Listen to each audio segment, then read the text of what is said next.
नमस्कार किसान भाइयों, कैसे हैं आप लोग। उम्मीद करता हूं बहुत ही बढ़िया होंगे।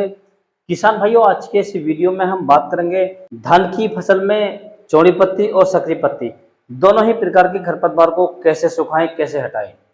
किसान भाई, धान में खरपतवार एक बहुत बड़ी समस्या है किसानों के लिए। यदि हम धान की फसल में खरपतवार को निराई गुड़ाई कर देते हैं, निकाल देते हैं, तो ये लगभग 48 घंटे में दोबारा से निकल आते हैं, जिसे हम अच्छे से कंट्रोल नहीं कर पाते हैं। यदि हमारे धान की फसल में खरपतवार ज्यादा हो जाए, तो जब हम उसमें जो माइक्रो न्यूट्रन डालते हैं, जो खाद फर्टिलाइजर लगाते हैं, तो वो हमारे धान की फसल को अच्छे से नहीं मिल पाता है, जिससे आगे जाकर हमारे धान की जो पैदावार है वो भी कम रह जाती है और हमारी जो फसल है वो भी अच्छे से नहीं चलती है। तो आज के इस वीडियो में मैं आपको इसके बारे में पूरी जानकारी दूंगा कि आप वो धान की फसल से खरपतवार को कैसे सुखा सकते हैं, इसके लिए आपको कौन सी दवा लगानी चाहिए, कितनी मात्रा में लगानी चाहिए, और इसे लगाने से हमारे धान की फसल में कोई नुकसान तो नहीं होगा, अर्थात हमारी धान की फसल पर इसका क्या प्रभाव पड़ेगा, ये नुकसान देगी या नहीं देगी, पूरी जानकारी दूंगा किसान भाइयों आपको इस वीडियो के माध्यम से। तो आप वीडियो को पूरा देखें, अंत तक देखें, ताकि आपको सही जानकारी प्राप्त हो सके। और जो किसान भाई चैनल पर पहली बार आए, उनसे छोटी सी रिक्वेस्ट है कि वीडियो को लाइक करें, चैनल को सब्सक्राइब कर लें और पास वाली घंटी को भी दबा दें, ताकि हमारे आने वाले ऐसे ही नए वीडियो आपको सबसे पहले प्राप्त होते रहे। किसान भाइयों, जब हमारे धान की फसल में खरपतवार निकल आते हैं और हम उसमें खाद और फर्टिलाइजर का प्रयोग करते हैं, तो जितना हम उसमें खाद डालते हैं किसान भाइयों, तो वो लगभग 40 से 50% तो हमारी ये फसल ले लेती है, और जो बाकी जो हमारा बचता है उसे जो खरपतवार है वो ग्रहण कर लेते हैं, अर्थात उसे खरपतवार ले लेते हैं, जिसके कारण हमारी जो धान की फसल है वो कमजोर रह जाती है। और बहुत फसलों में ऐसा देखा गया है कि जो खरपतवार है वो धान की फसल से ऊंचे हो जाते हैं, जिससे हमें काफी समस्या दिखाई देती है कि हम इसे कैसे सुखाएं, कैसे ना सुखाएं, कौन सी दवा का प्रयोग करें। और काफी किसान भाई धान की फसल में खरपतवार लगाने से डरते हैं। तो किसान भाई, मैं आपको इसका सही प्रयोग बताऊंगा। आपको डरना बिल्कुल नहीं है, परंतु आपको इसका समय से प्रयोग करना है। यदि आप इसका समय से प्रयोग करेंगे तो आपकी फसल में ये नुकसान नहीं देगा, बल्कि आपकी फसल में ये फायदा देगा दोस्तों। तो किसान भाइयों, सबसे पहले मैं आपको इसके प्रयोग करने की विधि और तरीका बताता हूँ। तो किसान भाई, सबसे पहले हम जान लेते हैं कि हमारे धान की फसल कितने दिन की होनी चाहिए और खरपतवार कितने बड़े होने चाहिए जब हम इसका प्रयोग करें। तो किसान भाई, इस दवा से अच्छा रिजल्ट लेने के लिए और धान की फसल पर कोई प्रभाव ना पड़े, इसके लिए आपके धान की फसल लगभग 15 से 25 दिन के बीच की होनी चाहिए।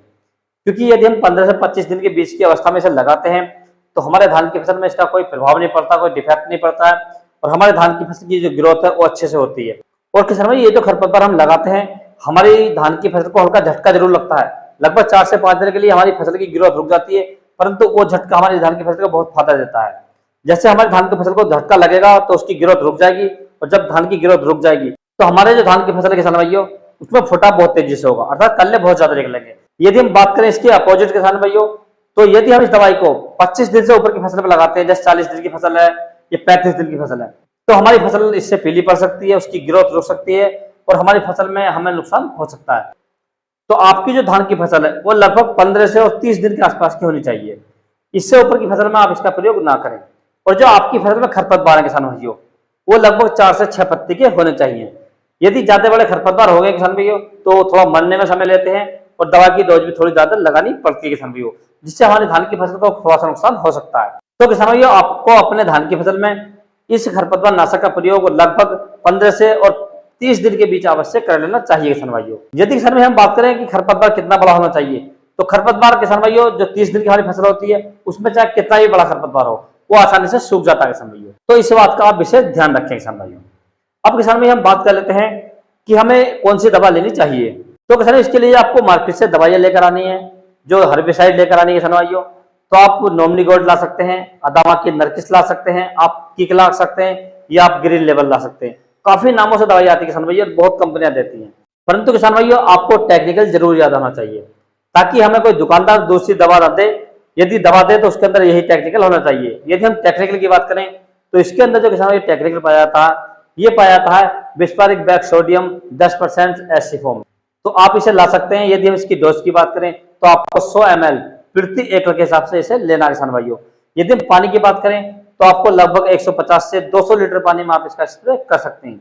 और स्प्रे करते समय किसान भाइयों, आप एक बात का विशेष ध्यान रखें, आपके धान की फसल में पानी नहीं होना चाहिए और खेत में पर्याप्त नमी होनी चाहिए किसान भाइयों, और मौसम भी साफ होना चाहिए।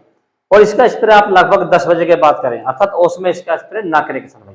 ये जो खरपतवार नाशक है किसान भाइयों, ये आपके धान की फसल से सक्रिय पत्ती वाले सभी खरपतवारों को लगभग 8 से 10 दिन में पूरी तरीके से सुखा देगी किसान भाइयों, और आपकी फसल पर कोई भी इफेक्ट नहीं पड़ेगा। यदि किसान भाई आपकी धान की फसल में चौड़ी पत्ती वाले खरपतवार हैं, जैसे मोथा है, बेल है, या किसी भी प्रकार की चौड़ी पत्ती वाली घासें हैं, तो उसके लिए किसान भाई आपको इसमें जो ऐड करना है, ये आपको अदामा कंपनी का आता है विरेजा के नाम से, जिसके अंदर टेक्निकल की यदि हम बात करें, metsulfuron methyl 10% plus chlorimuron ethyl 10% WP form में पाया जाता है किसान भाइयों। आप इन दोनों को एक जगह मिलाकर अपनी धान की फसल में स्प्रे कर सकते हैं, और आपकी धान की फसल से चौड़ी और सक्रिय दोनों प्रकार के खरपतवार लगभग 6 से 7 दिन में पूरी तरीके से सूख जाएगी किसान भाइयों। यदि किसान भाई आपकी फसल में केवल चौड़ी पत्ती वाले खरपतवार हैं, तो आप metsulfuron methyl 10% plus chlorimuron ethyl 10% WP का स्प्रे कर सकते हैं किसान भाइयों। ये काफी नामों से आता है और सभी कंपनियां लगभग देती है किसान भाइयों, परंतु आपको टेक्निकल जरूर याद रखना चाहिए, क्योंकि कंपनी बहुत नामों से देती है, दुकानदार भी हमें बहुत नामों से देते हैं, लेकिन यदि हमें टेक्निकल होगा तो हम सही दवा का अपनी फसल में प्रयोग कर सकते हैं किसान भाइयों। तो किसान भाई आप इस हर्बिसाइड को लगाकर, इस दवा को लगाकर अपनी धान की फसल से प्रत्येक प्रकार के यानी चौड़ी और सक्रिय दोनों ही प्रकार के खरपतवार को आसानी से सुखा सकते हैं, और आपकी फसल पर कोई भी इसका नुकसान नहीं होगा, अर्थात किसी भी प्रकार का आपकी फसल पर प्रभाव नहीं पड़ेगा किसान भाइयों, और अपनी फसल से आप बम्पर उत्पादन ले सकते हैं किसान भाइयों। यदि किसान भाई आपको किसी अन्य फसल के बारे में कोई जानकारी चाहिए तो आप मुझे कमेंट्स कर सकते हैं। यदि मेरे द्वारा दी गई जानकारी आपको अच्छा लगी हो, वीडियो पसंद आया तो वीडियो को लाइक करें, शेयर करें और चैनल को जरूर सब्सक्राइब करें। Thanks for watching my video.